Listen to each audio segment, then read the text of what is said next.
Hello, I'm Jeanette Gomez, and today I'm going to talk to you about multisensory techniques for teaching phonics. Why am I going to do that? Because it answers several questions. If you've ever had any of the following questions, those questions can be answered by listening to this information.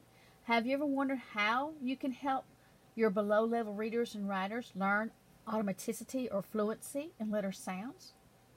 Have you ever wondered how you can help your below-level readers and writers blend letters into words? And what activities can you implement to reinforce letters and their sounds? Well, all of that can be answered today by using multisensory techniques for teaching phonics. Multisensory instruction is a way of teaching that engages more than one sense at a time. For kids with reading difficulties, the use of sight, hearing, movement, and touch can be helpful for learning. We learn information by three main ways: visually, auditorily, and tactile kinesthetic. So how do we learn this new information? Well, actually, the frontal lobe part of our brain is programmed for output. It is the conductor, if you will. If it's working properly, then individuals have skills in focus, in memory, and in self-monitoring. But we have three other lobes that are wired for input. That is actually how we receive information, and we receive information three main ways: sight, hearing, and touch. And with this, when we receive our information, this also helps with short-term and long-term information. And the three lobes also processes information, and that's the storage centers of where that information is held. Let's talk about the first one, visual, learned by sight. The occipital lobe processes visual information such as what a word looks like. Knowing cat, C-A-T, says cat, and not needing to sound it out every time I see it helps with the fluency on automaticity. And orthographic recall of knowing how to spell words. This is referred to as the brain's letter box. The next way our brain receives information is auditory, learned by hearing.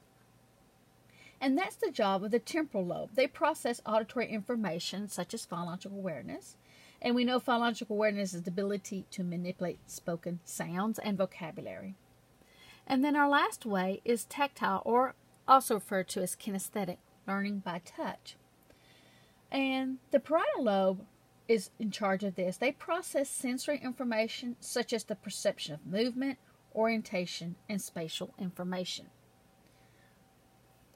So, how can we make sure that information enters our brain? By using some of these following methods. The first one is using the mirror. The mirror is a great device or tool to use to learn the correct pronunciation of letters and their sounds. Students look at their mouth in the mirror to make sure their mouth movement is correct, make sure their tongue is in the correct location. Also, using the mirror allows students to notice if their mouth is open, because we know every time our mouth is open, we're having a vowel sound come out, and that helps so much with spelling. We also know that when our mouth is closed, that's a consonant, because consonant sounds are blocked by our teeth, our tongue, and our lips. Also, looking at our mouth is a great time to look for vibrations. That's movement with our vocal cords. And why do we need to know that? Because did you know that the letter S, the sound of letter S, is predicted by if the sound before it vibrates or not? Same thing with suffix ED. The sound of suffix ED, we know there's three sounds. Two of those sounds are predicted by the letter before it. Does that letter vibrate or doesn't it vibrate? It predicts the sound of suffix ED as well. Let's look at another method to use. The next method is salt writing. And with salt writing, you could also use sand if you like as well. This activity allows students to use sight, touch, and sound, and it helps them to connect letters and their sounds. And you can start out by using a handful of salt or a handful of sand on a cookie sheet. And what happens if they spread out the sand or and they use their fingers to write a letter or word in it. And as they write, students say the sound each letter makes. Then they blend those sounds together and read the whole word. You can also, instead of using sand or salt, you could also, if you're feeling a little adventurous, can use shaving cream and put a dollop of shaving cream on a table and have them do that as well. Next activity, using a variety of textiles. Using a variety of textile is very important because it helps students retain a tactile or touch memory of letters and their sounds. And students can use sandpaper, they can use felt, or they can use that plastic that kind of you use like in when you're crocheting or rugs, or that hook rug, or you're making hooks for those rugs, something like that. And actually you can use any sort of textile that kind of has a feel to it. And what happens is students trace out each letter with their fingers, and while they say the sound of the letter out loud. And it just helps them feel the shape of the letters as they write. Another item that they can use is actually 3D alphabet letters. And they can build words by using this. And it helps students connect the sounds with letters because they can see the 3D shape lifted away from the regular background that's behind it. And students can manipulate these letters and feel the shape within their fingers.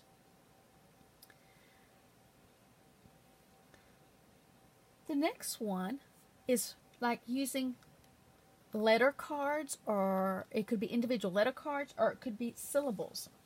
And this is very important to help develop decoding and spelling fluency, and it helps usually for phonetically regularly spelled words. And what happens in this activity, students get a photocopy sheet of letters that you're going to spell words with. And like I said, it could be letters or groups of letters like in syllables. And they cut these letters out into individual chunks. And they have a pocket chart or just some way to kind of hide their work from others so they're not copying off each other. And what happens is that you say a word and the student repeats the word you're saying. And you have them echo this one more time with you. And then they use the letter cards to help write and spell this word. And also you can use this as an opportunity to explain vocabulary by using the word in a sentence or explain the meaning of the word. And then after they're all made that one word, they check to make sure that it's written correctly. Another method that you can use to help below level students is concept cards. And basically concepts cards are used after introducing a new spelling or reading concept. And you show the front of a card as you read a definition, and you don't have to have the definition memorized as a teacher. You can just write it out in the back. And you can have students recite it along with you. At first you may just say it and have them listen, but as they grow accustomed to hearing you repeat important information, they can repeat it back to you. And what you want on the front of this concept card is information that they need to know for long-term use. This one is showing the floss rule. And basically what the floss rule says is in a one-syllable base word with a short vowel sound, ending in f, it is spelled ff as in sniff, ending in l is spelled ll as in hill, ending in s spelled ss as in pass. And you're using these concept cards to repeat important vocabulary, repeat important information so they can learn it.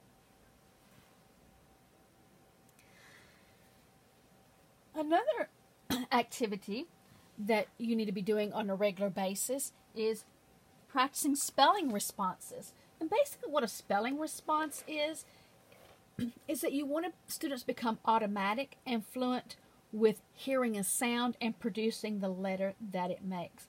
Starting out with something simple, like for example, if you said t, the student would say t, t, and they write t. And k, and the students go k, and they write the letter K. But then eventually they're going to get to the point where they say K, K, comma, C, final position, digraph C, K, comma, K, comma, K, E, comma, C.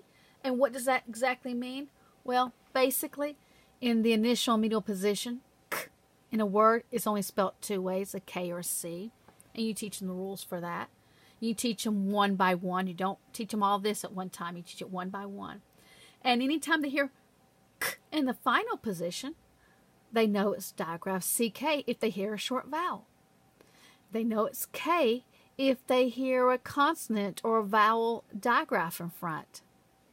And they know it's KE if they hear a long vowel. And they know it's C if it's a two or more syllable word. But you don't teach them all this at one time. You just put one at a time until they become proficient at it, and then you add on another layer. But anyway, spelling responses help students apply and make a spelling rule an automatic procedure, and it helps it become automatic when they're spelling, because you want them to have good writing fluency. The next one is skywriting or air writing, writing in the air. And what skywriting is doing is that it reinforces the sound each letter makes through a muscle memory. So it gets that large muscle movement going. And it helps to reinforce letter forms that are commonly confused, like B and D and maybe P and Q. Student uses 2 or 1 fingers as a pointer, and they keep their elbows and their whole arm straight, including their wrist, to write the letters in the air. And they say the sound each letter makes as they write it. And they're also encouraged to imagine the letter, to visualize the letter as they write it. The next thing that helps with students is coding. Coding is a visual reminder of what that letter sound it makes. For example, we have 26 letters in the English alphabet, but we have 46 sounds that they make. So that means our letters in the English language make more than one sound. So when they code, that's giving them visual representation of what that letter sound is going to be. For example, when the E, the final E is silent in a word, they can mark it out because it's that visual representation. They're not going to make that sound of that letter. And like the A in this example is a long A because it's a vowel consonant E pattern. And the vowel consonant E, that vowel is long and that E is silent. And so they put that macron on top. But if I had written that word without the E on it, then that's a vowel consonant. And in a closed syllable, being closed by that consonant, that vowel would be shortened, so they would put a breve on it. So coding is a way, as a visual cue to how to pronounce words. Reading cards. Reading cards are used after you introduce a letter, because you know we need so many repetitions for that letter or group of letters to become automatic and for fluency.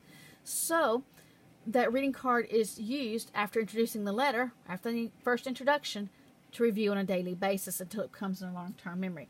And so what the student sees is they'll see the letter name. In this case, it's digraph SH. A digraph is 2 letters coming together to make one sound.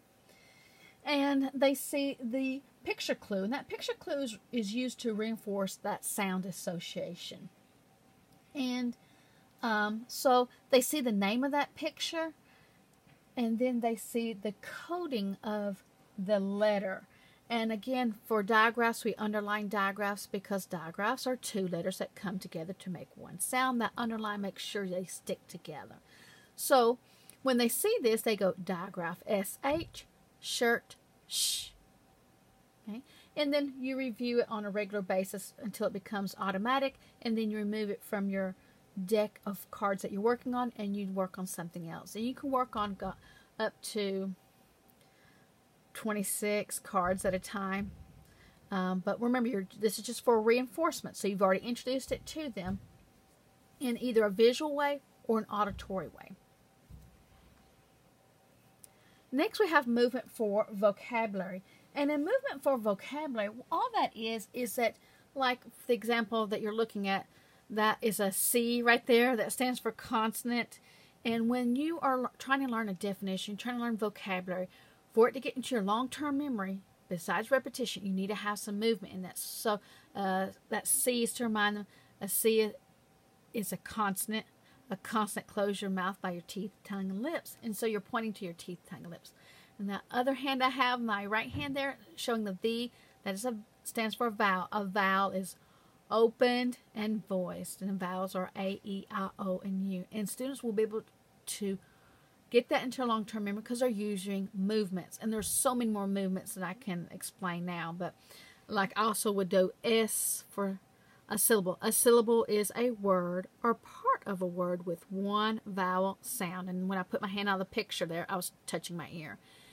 Anytime you use movement in learning any type of vocabulary, it helps them have a touch memory, and it helps them have a movement memory, and it gets into a long-term memory. And really the movement's not really what's important, a certain particular movement. It's just any type of movement that they would like to make of their own, or that you come together as a consensus for the class.